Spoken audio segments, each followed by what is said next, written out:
പ്രിയമുള്ളവരെ, ഡിസംബർ 15-ന് കോഴിക്കോട് നിന്ന് പുറപ്പെട്ട KNM ഉംറ സംഘത്തിൻ്റെ ഉംറ യാത്രയുടെ ഭാഗമായി തോയിഫിലാണ് ഞങ്ങൾ ഇപ്പോൾ എത്തിച്ചേർന്നിരിക്കുന്നത്.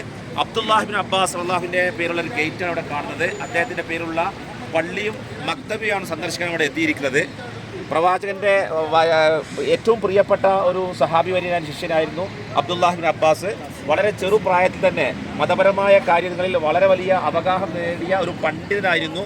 ഖുർആൻ വ്യാഖ്യാതാക്കളുടെ നേതാവ്, റയീസുൽ മുഫസ്സിരീൻ എന്ന പേരിലാണ് ഇദ്ദേഹം അറിയപ്പെടുന്നത്.